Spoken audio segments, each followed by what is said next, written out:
मैंने जो farmer acting chief justice था, अभी national commission for backward classes का चेयरमैन हूँ।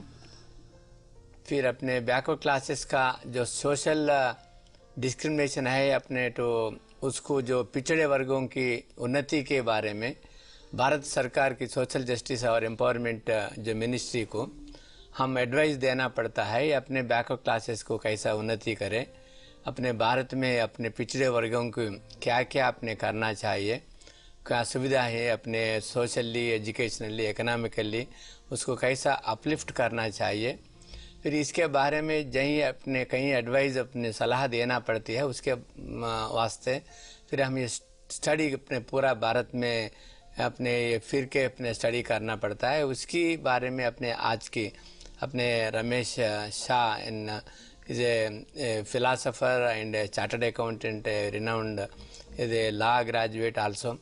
ऐसे ब्रह्मा कुमारी इसका अपने यूरोपियन सर्विसेज का हेड अपने स्वदेशी सिस्टर ने इसका बीच में मेरे यहाँ आने का और उसके अपने पैनल डिस्कशन में शामिल होने का बहुत खुशी है। मेरा नाम रमेश शाह है। मैं बॉम्बे में प्रैक्टिस करता हूँ चार्टर्ड अकाउंटेंट के साथ साथ फिलोसफी आदि का स्टडी कर करके आध्यात्मिक दुनिया के अंदर अनेक प्रकार की बातों का कारोबार करता हूँ और समाज के अंदर आध्यात्मिकता के द्वारा, फिलोसफी के द्वारा समाज का उत्थान कैसे हो उसके बारे में जितना हो सके इतना प्रयत्न करता हूँ। मैं ब्रह्मा कुमारी स्वदेश हूँ। जैसा कि आपने पहले ही सुना हमारे परिचय में, मैं वैसे तो ओरिजिनली तो अपने भारत देश की हूँ, परंतु लास्ट 40 ईयर्स से विदेश में सेवा पर उपस्थित हूँ और वर्तमान समय European director of Brahma Kumari इस सेवा पर विशेष उपस्थित हूँ। भारत की संविधान में जो प्रियम्बल में है जो अपने justice social, economical and political, तो सोशल जस्टिस लाना चाहिए जो भारत सरकार को। वैसे अपने यही संविधान में यही है और अपने जो dignity of the human beings को भी हर एक को जो सेल्फ रेस्पेक्ट को उसका मान सम्मान उसको जो प्रोटेक्ट करना चाहिए और फ्रेटर्निटी ऑफ द ब्रदरहुड, अपने को यूनिवर्सल ब्रदरहुड ये होना चाहिए और नेशनल इंटीग्रेशन भी रहना चाहिए among the caste, communities, religion, races. वैसा पूरा भारत की एकता कैसा होना चाहिए, ऐसा इसकी प्रयत्न में भारत सरकार जो है अपने पिछड़े वर्गों के उन्नति के वास्ते उसको जो रिजर्वेशंस देता है एजुकेशन में, एजुकेशनली, एम्प्लॉयमेंट में भी और इकोनॉमिक वेलफेयर मेजर्स को भी करते हैं। मगर जितना जितना करोड़ों रुपए खर्च करके उसको इतना सुविधाएं दिए बाद भी फिर अपने पिछड़े वर्ग और पिछड़े ही रह सक रहा और सोशल डिस्क्रिमिनेशन अभी तक भी है दुनिया में। फिर हम इतने कार्य कर पाए अपने, फॉर एग्जांपल अपने सोशल जस्टिस मिनिस्ट्री में एवरी अपने बैकवर्ड क्लासेस को अपने हाउसेस बना लेते हैं, उसको फ्री एजुकेशन देते हैं, एम्प्लॉयमेंट में रिजर्वेशन देते हैं, फिर भी अपने को जितना उन्नति होना चाहिए उतना उन्नति नहीं है। मगर यहाँ जो अपने यहाँ स्टडी करने के आया है, फिर अपने यहाँ ऐसे अपने डिस्पैरिटीज कुछ नहीं दिखने आ रहा है, उसके बारे में यहाँ स्टडी करने को कैसा फिर अपने भारत को ये अपने सरकार के भी क्या क्या कदम उठाना चाहिए ये सोशल डिस्क्रिमिनेशन को एराडिकेट करने के वास्ते, उसको रिमूव करने के वास्ते, सोशल जस्टिस पाने के वास्ते क्या कदम भी भारत सरकार की उठाना चाहिए। हमने national commission for backward classes की आगे भी क्या जिम्मेवारी है इसका जो अपने जो अनुभवी एक तो बड़ा अपने रमेश भाई है, अपने स्वदेशी भाई है। मैं अपने रमेश भाई से पूछता हूँ क्यों अपने सोशल अपने डिस्क्रिमिनेशन पिछड़े वर्गों की कब शुरू हुआ, कैसे शुरू हुआ, इसको कैसा अपने फिर इराडिकेट करना चाहिए। फिर अपने भारत सरकार के जो भी कदम उठाए हैं फिर भी अपने कास्ट अपने कंसंट्रेट हो रहा है, पूरा अपने इराडिकेशन ऑफ कास्ट कम्युनिटी अपने पिछड़े वर्ग की उन्नति नहीं हो पा रहा है। और क्या अपने आपके जो विचार क्या है इसके बारे में ब्रदर रमेश भाई जी? आपने जो बताया बात वो बहुत अच्छी बात है, क्योंकि समाज का जो उत्कर्ष करना है, उत्थान करने का है, सिर्फ कानून के द्वारा नहीं हो सकता है। भारत सरकार जैसे मानती है सत्यमेव जयते, इसके लिए भारत सरकार सबको कहे कि कल से सबको सच्चाई बोलना है, सत्य ही बोलना है। इस प्रकार से सत्य बोलने की बात सबको नहीं कर सकेंगी। और ऐसे कानून सरकार करे कि कल से किसी को चोरी नहीं करनी है, तो इसका मतलब ये नहीं कि सब चोरी करने का बंद कर दे, या इस प्रकार से जो भी है सोशल डिस्क्रिमिनेशन की बात, उसके लिए थोड़ा आध्यात्मिकता का बल भी चाहिए। आध्यात्मिकता का बल के आधार पर क्या होगा, सबको लगेगा समानता जो है, आध्यात्मिक दृष्टिकोण से जब तक समानता नहीं आई है तब तक जो है एक ईश्वरीय कानून को जो दुनिया के लोग नहीं समझेंगे, तब तक जो है स्थूल दुनिया के कानून जो है उसका प्रभाव पड़ सकता है। और उसमें भी टेलीविज़न है, पश्चिम की दुनिया की विचारधारा है, इन सब विचारधाराओं के कारण भी हमारे समाज में समस्या खड़ी होती है। इसलिए इसके बारे में आध्यात्मिक दृष्टिकोण से उसके सॉल्यूशंस प्राप्त करने का प्रयत्न करना चाहिए। ऐसा ठीक है ना सुदेश बहन? यह बराबर है ये बात, परंतु जब तक ये आध्यात्मिक रियलाइजेशन भी मतलब चाहिए, क्योंकि कारण क्या है, डिस्क्रिमिनेशन सिर्फ समाज में नहीं है, फैमिली में भी है, परिवार में पहले शुरू होती है। और जब घर में परिवार में से ही डिस्क्रिमिनेशन है तो वो जो सीड है जब तक वो अपरूट नहीं हुआ है तो नेचुरली परिवार से समाज में जाता है, समाज से देश में जाता है, देश से फिर दूसरे स्थानों पर फैलता है। तो ये चैरिटी बिगिन्स एट होम। हम बेशक देश से उन्मूलन करना चाहते हैं, पहले इंडिविजुअल जो है ना, इसमें भी एक्चुअली डिस्क्रिमिनेशन, कभी कभी इन्फीरियरिटी सुपीरियरिटी कॉम्प्लेक्स, बड़े सटल वेज में ये भी डिस्क्रिमिनेशन अपने आप से और दूसरों से करना शुरू कर देते हैं। तो इसलिए आध्यात्मिकता का बल, जैसे आपने कहा, ये बहुत ज़रूरी है, जिससे आत्मा को बल मिलता है, आत्मा समझ आती है। आपने जैसे कहा कानून के द्वारा, इस प्रकार से सरकार ने कानून के द्वारा हिंदू परिवारों के अंदर सरकार ने कर दिया कि जो भी माता पिता जो है उसकी जो एस्टेट जो होती है वो बेटा और बेटी के बीच में समान हिस्से से द्वारा बांटना चाहिए। और परंतु उसमें कानून ने रख दिया कि अगर कोई पिता जो है या तो माता जो है अपना विल बना लेती है, तो विल बनाने के बाद विल में जैसे लिखा हुआ होता है उस प्रकार से डिस्ट्रीब्यूशन होता है।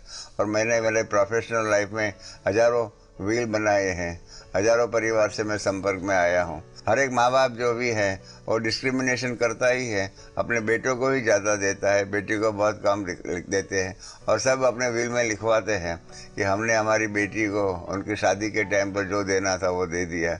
इस प्रकार से डिस्क्रिमिनेशन जो है, सरकार आगे बढ़ गई है, कानून आगे बढ़ गया है, तो समाज की व्यवस्था जो है वो आगे नहीं बढ़ी है। और इसके लिए ही आध्यात्मिकता का बल चाहिए, आध्यात्मिकता की शक्ति चाहिए। आध्यात्मिकता की शक्ति की आएंगी और समानता की शक्ति आ जाएंगी तो क्या हो जाएगा, घर में भी जैसे आपने बताया, सुदेश बहन ने बताया कि घर के अंदर भी इस प्रकार का डिस्क्रिमिनेशन होता है। एक सास जो होती है अपनी बेटी और अपने बहू के बीच में डिस्क्रिमिनेशन करती है, और बेटा और बेटी में डिस्क्रिमिनेशन करता है। कई बार तो कहीं हम पिताजी जो है बड़े बेटे छोटे बेटे के बीच में भी डिस्क्रिमिनेशन करता है। तो ये सब डिस्क्रिमिनेशन प्रकार का जो है, इन सब के लिए एक एजुकेशन की ज़रूरत है, और एजुकेशन के लिए ही कारोबार होना ही चाहिए, इस प्रकार से होना चाहिए। तो भारत तो सोशल कंट्री है, उसमें जो मुस्लिम्स भी है, हिंदूस भी है, क्रिश्चियंस भी है। फिर अपने कैसी आध्यात्मिकता का अपने पढ़ाई विद्या होना चाहिए, क्योंकि अपने के भारत में भौतिकता बारे में पढ़ाई जाता है। अपने एलिमेंट्री स्कूल में, अपने स्कूल में, कॉलेजेस में और वर्क प्लेस में आध्यात्मिकता अपने जो कोई भी स्टडीज, अपने कोई भी पढ़ाई में अपने भारत में है नहीं है। मगर भारत की जो बहुत उन्नति, अपने औन्नत्य देश माना जाता है पूरा दुनिया में, पुरानी संस्कृति, पुरानी देश माना जाता है। मगर आध्यात्मिकता कैसे, फिर अपने आध्यात्मिकता से कैसे फिर अपने के सोशल अपने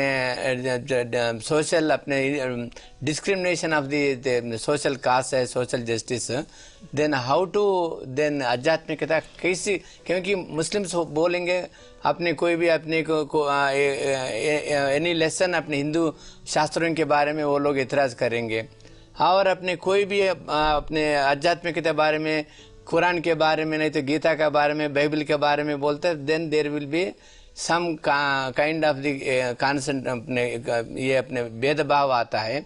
सो कैसी आध्यात्मिकता, कैसी स्टडी, कैसी विद्या होना चाहिए? एक्चुअली ब्रह्मा कुमारी ईश्वरीय विश्वविद्यालय जो अपना यूनिवर्सिटी है उसका नाम ही है ईश्वरीय विश्वविद्यालय, ब्रह्मा कुमारी ईश्वरीय विश्वविद्यालय या प्रजापिता ब्रह्मा कुमारी ईश्वरीय विश्वविद्यालय।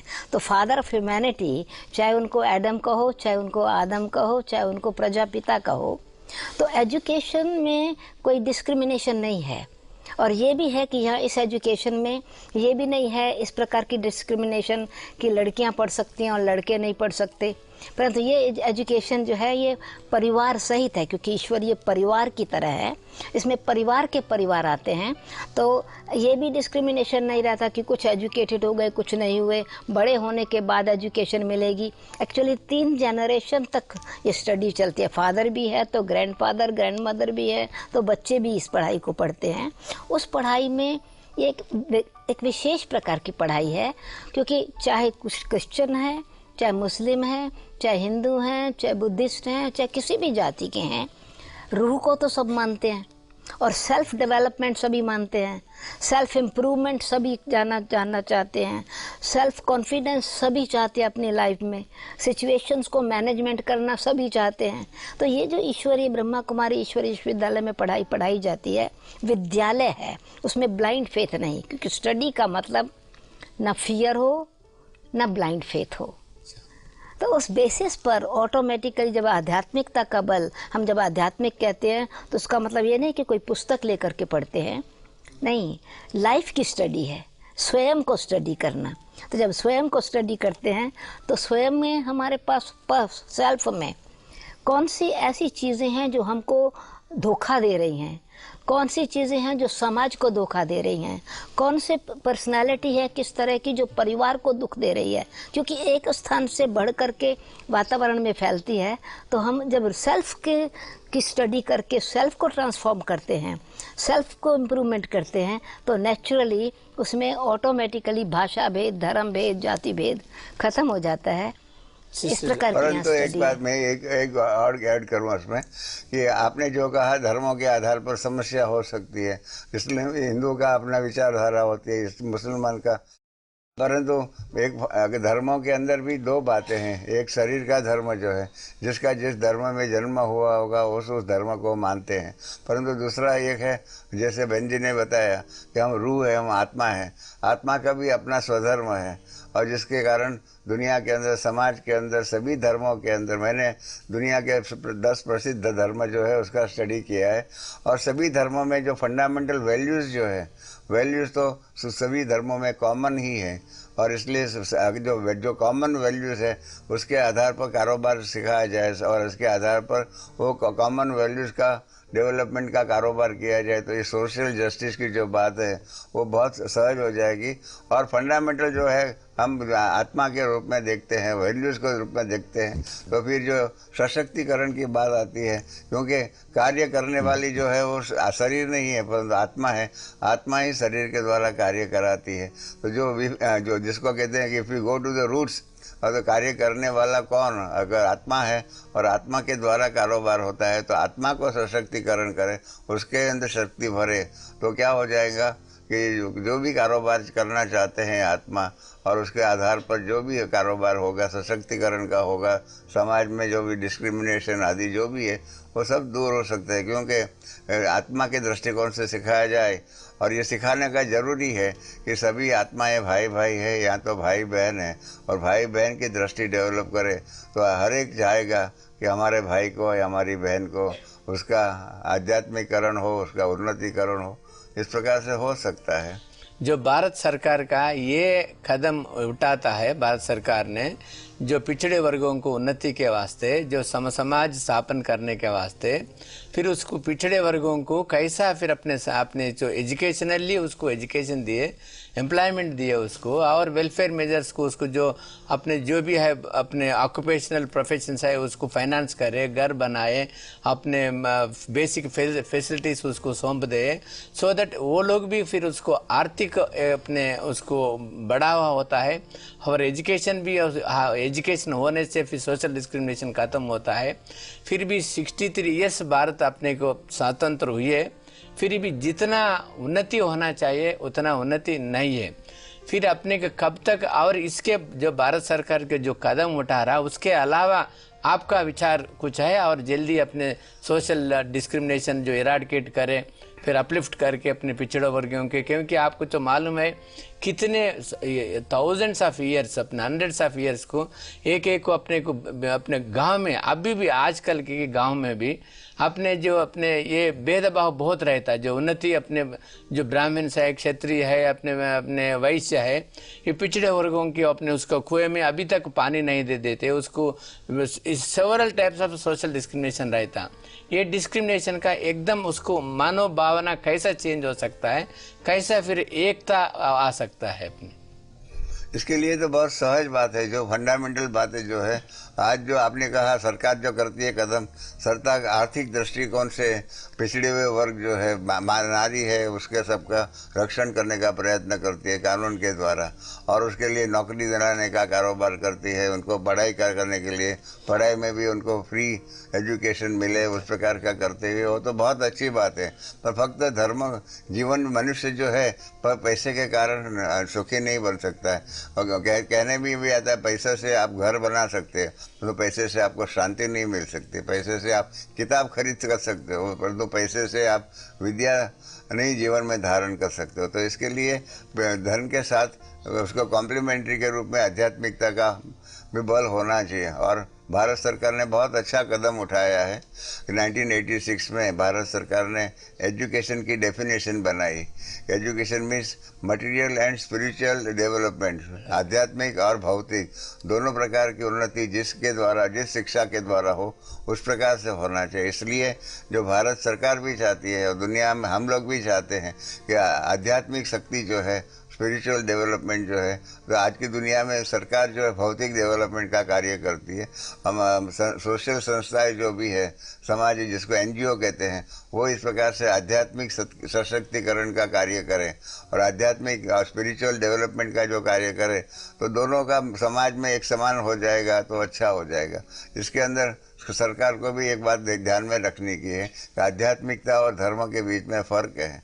धर्म जो है हर एक का अपना अपना धर्म है, कोई हिंदू है, कोई मुसलमान है, जो भी धर्म जन्म के आधार पर बना हुआ है। परंतु जो आध्यात्मिकता का है, जो यूनिवर्सल प्रिंसिपल्स जो है, उसके आधार पर व्यवहार करे और वो व्यवहार सिखाया जाए तो बहुत ही अच्छा कारोबार हो सकता है, ऐसा हम सब मानते हैं और अनुभव भी कर सकते हैं। हमने कई जगह पर इसका अनुभव कराया समाज के अंदर, कई संस्था, क्योंकि मैं भी कई सोशल इंस्टीट्यूशंस के साथ संलग्न हूँ, तो हमने देखा है ऐसे सोशल संस्थाएं जो भी है और उस प्रकार से आध्यात्मिक शक्ति का समाज में प्रयत्न करते हैं। तो जो भी लोग आते हैं, क्योंकि एक बात ये भी है, पिछड़े हुए लोग जो है उसके अंदर एक प्रकार का इन्फीरियरिटी कॉम्प्लेक्स भी होता है।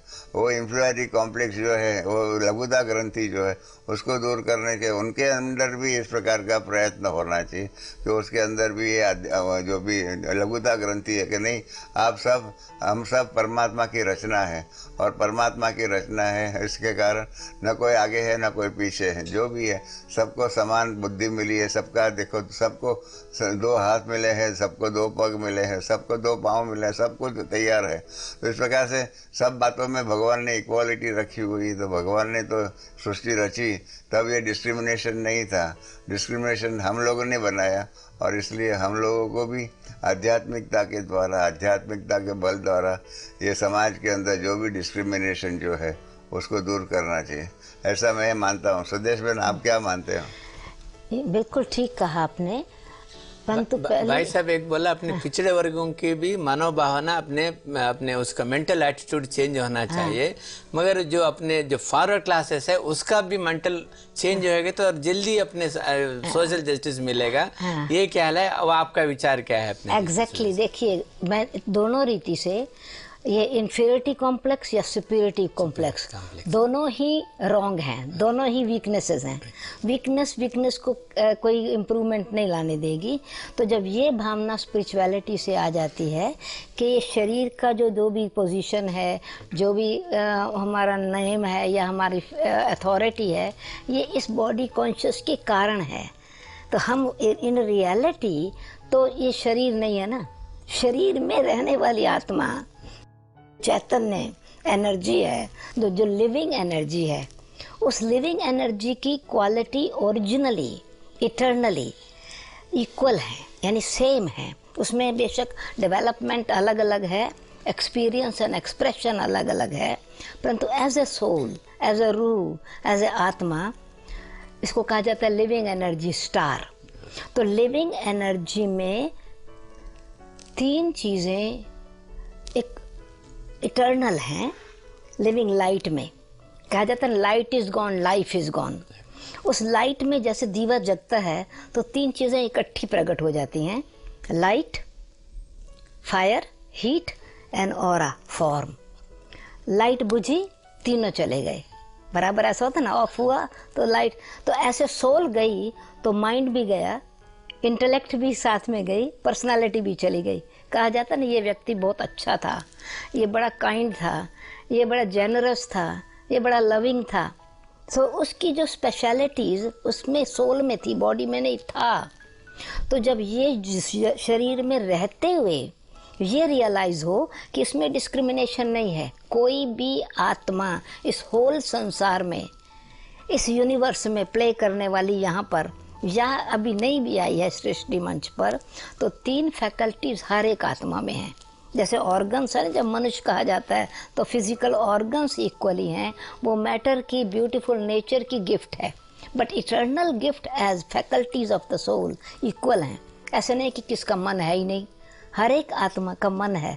तो हमको जो ओरिजिनल सीड में जल डालना होगा। हम क्या कर रहे हैं, पत्ते काट रहे हैं, कोशिश करके जो बाहर का एक्सपेंशन हो चुका है ना अभी, तो पत्तों को जल दे रहे हैं, अथवा पत्ते इराडिकेशन जो है, कोई जो चीज़ें बाहर ख़राब हो गई हैं, सड़ गई हैं, उनको रिपेयर करना चाहते हैं। परंतु हमको पहले तो सीड को जल देना पड़ेगा, और वो है सोल। तो सोल को, सोल कॉन्शियस का वाटर कि let there be positive energy and think if when you want good for yourself, you self, it means the other is also living self. And so this positive feeling of equality and brotherhood. So mind में positive energy, intellect में clarity and surety that yes, all of us are originally as soul being, and eternal sanskaras, values, innate qualities all of us have. So when we have this right as a spiritual birthright from all of us, we have the right, we are generous to give, let others also have the same right. Then from internal, when what is internal, that is what is expressed in external form. एक बात बताऊं, आपने जो कहा ना superiority complex और inferiority complex, तो inferiority complex को दूर करने के लिए तो आर्थिक समस्या का जो है, आर्थिक बल जो है, इस प्रकार से जो सरकार कर रही है वो बहुत अच्छी बात है। मतलब सुपीरियरिटी कॉम्प्लेक्स जो है वो उसके अंदर भी सोचना चाहिए, क्योंकि आज की दुनिया में क्या हो गया है, सर्वे गुणाः कांचनम आश्रयन्ते, इस प्रकार से मान्यता है। परंतु पिछले वर्षों में शास्त्रों के अंदर ऐसी बात नहीं थी। समाज के अंदर सबके लिए जो डिस्ट्रीब्यूशन ऑफ वर्क जो था, उसके कारण सब जो धर्म का जो कार्य करता था, वो कार्य को उसका महत्व था, इम्पोर्टेंस देते थे। और इसके कारण क्या था कि village was as a unit काम करता था। एक किसी के घर के अंदर शादी होगी तो सारे गांव के सभी लोगों को भोजन के लिए बुलाते थे और सब साथ में मिल कर के भोजन खाते थे। तो इसलिए इस प्रकार का, और सब ये जानते भी है कि हमारा जो शरीर जो है वो तो कि इमॉर्टल नहीं है, मॉर्टल शरीर है। और साथ में क्या आने वाला है, साथ में हमारा जो धन जो है इकट्ठा किया है, वो साथ में तो धन किसी के साथ नहीं जाते। शंकराचार्य ने भी कहा हुआ है कि धनानि भूमौ पशवस्य गोष्ठे भार्या गृहे जनो श्मशाने। धन भी यहाँ रहता है, पशु पंखी जो होते हैं वो भी यहाँ रहते हैं, सभी यहाँ रहते हैं, पत्नी भी यहाँ, बच्चे भी यहाँ रहते हैं। आपको आगे अकेले जाना है तो उस प्रकार से वो दृष्टिकोण से जो स्पिरिचुअल डायमेंशन जो ऑफ लाइफ है, जो आपने जो कहा स्पिरिचुअल डायमेंशन, तो स्पिरिचुअल डायमेंशन का ज्ञान शंकराचार्य आदि ने शास्त्रों में भी दिया हुआ है। और वो स्पिरिचुअल डायमेंशन का ज्ञान फिर से समाज के अंदर आ जाए कि आपको ये साथ में क्या आने वाला है उसका भी करो। आज ये जीवन नहीं है परंतु भूतकाल का भी जीवन है, पास्ट भी है, प्रेजेंट भी है और फ्यूचर भी है। पास्ट प्रेजेंट फ्यूचर के दृष्टिकोण से विचार करे मनुष्य तो उसके आधार पर सोचेगा कि हमें अपना भविष्य के लिए क्या करना है। और उसके कारण क्या होगा कि समाज के अंदर जो भी कार्य करने वाले, शास्त्रों में भी लिखा हुआ है कि हर एक व्यक्ति को अपनी आमदनी जो है उसके 10% जो है समाज के कल्याण के लिए खर्च करना चाहिए। पहले ज़माने में टैक्सेस आदि नहीं था और समाज के अंदर सभी अपनी जिम्मेदारी समझ करके कारोबार करते थे। आज वो समाज के अंदर जो धनवान जो है वो समाज के लिए कार्य नहीं कर रहा है, धन के और धन का उपयोग नहीं कर रहा है, एक्यूमुलेशन ऑफ वेल्थ हो गया।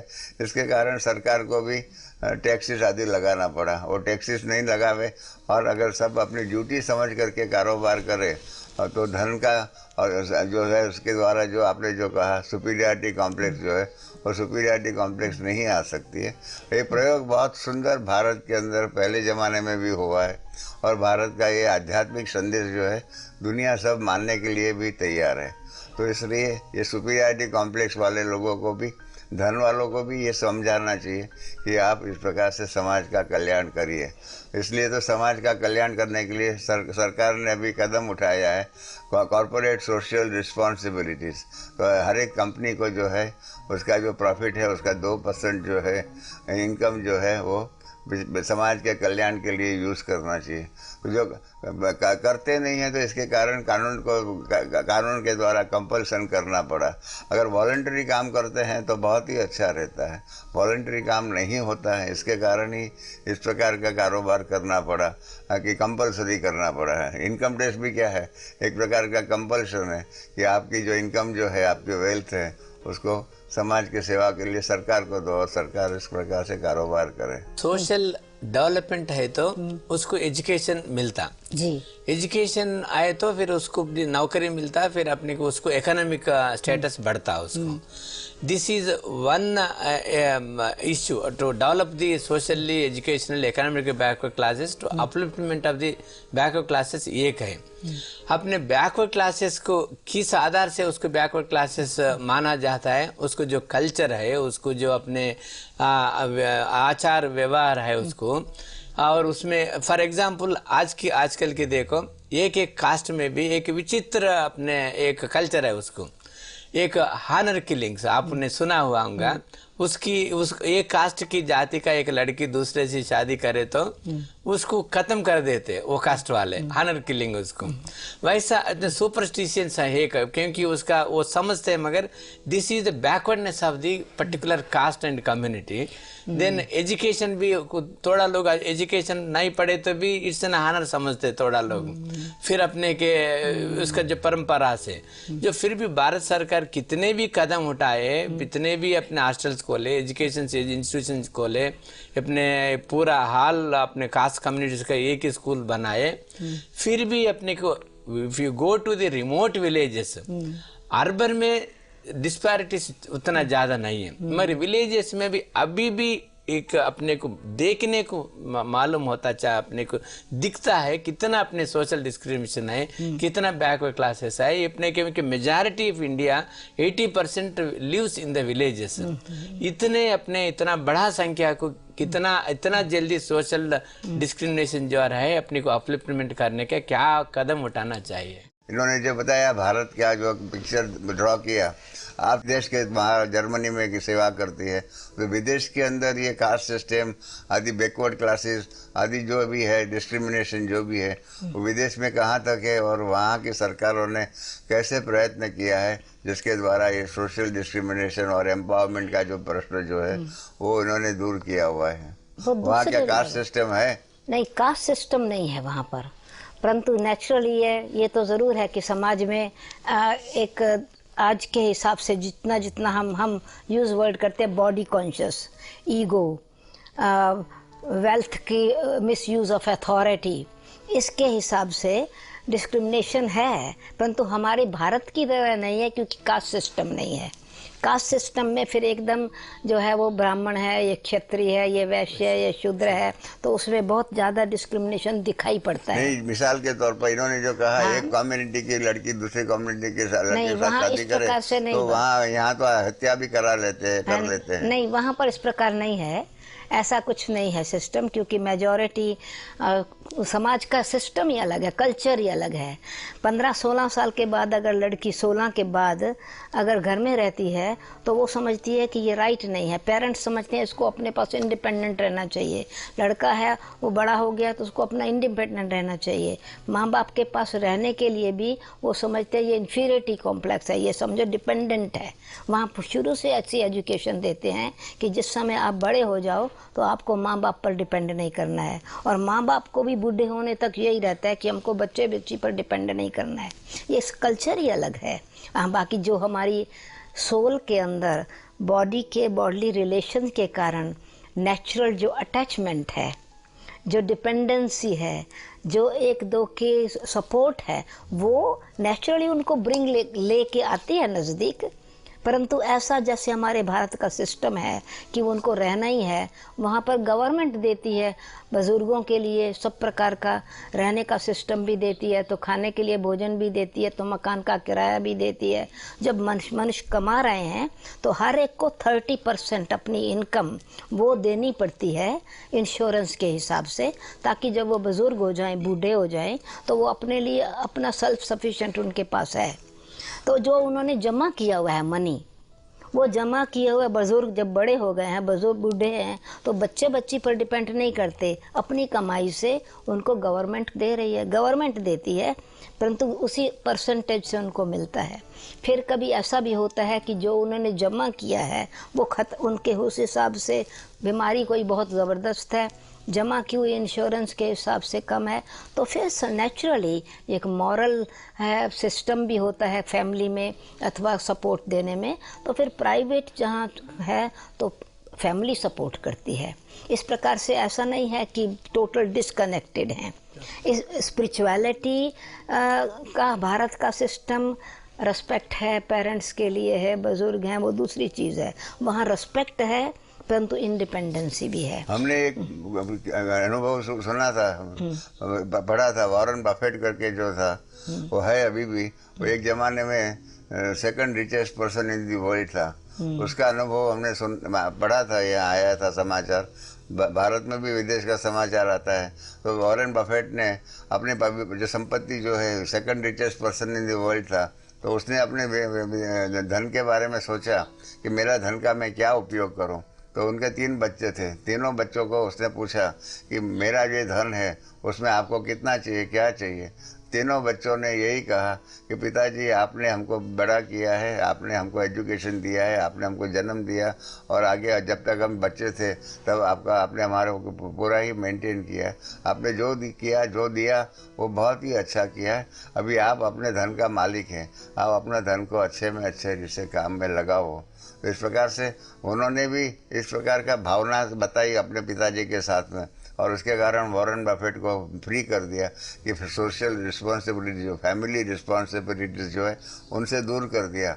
और इसलिए वॉरेन बफेट जो है, बिल गेट्स जो एक ज़माने में दुनिया का नंबर 1 प्रसिद्ध धनाढ्य था, और माइक्रोसॉफ्ट आदि का, IBM कंपनी आदि का जो भी है उसका चीफ था, उनके पास गया और उसने कहा कि मैं अभी तो मेरी 50% प्रॉपर्टी देता हूँ, बाद में भी मेरी प्रॉपर्टी सारी चैरिटी के रूप में देंगे।